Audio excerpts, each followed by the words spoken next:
So a nice bell type would do it. Also, here I'm with the shelf, and it's quite good too.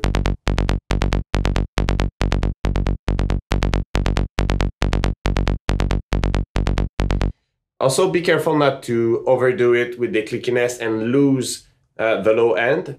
If you want to split things and have a top layer, which is strictly like your click layer and your top texture, you can do it. But make sure if you do that, you have a nice core bass and a nice sub layer to it. For this example, we're gonna use just only one bass. So I'm gonna slap in the high pass here, and I'm gonna bring out some of the low end with the Q here, and just by setting this to the right frequency.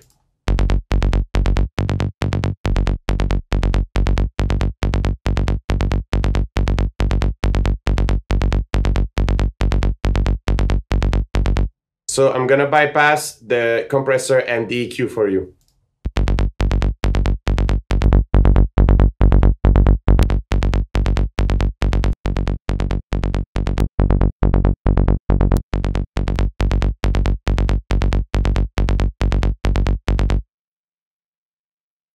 I'm gonna put just, well, a kickstart to make sure it's really, well, it's almost most for the groove, because the kick is already punching through nicely, but I want to still shape the groove.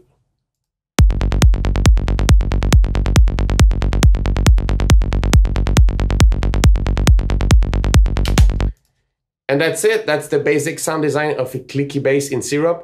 What you can do is this is a really standard saw wave, but you can try different waveform to get slightly different tones. I'm gonna cycle through some of my favorite waveform, which are from the Ghost Hack analog Wavetables. They are going to be available in the beginning of August, I believe, or very soon in that time frame. So stay tuned if you want to grab them. I personally use them in lots of my sounds. So yeah, I'm gonna just slap in other saw wave, so you're gonna hear how different it sounds, so it can get interesting. Once you have, you know, your basic setup, your bass already sounds good, we can try different wavetables.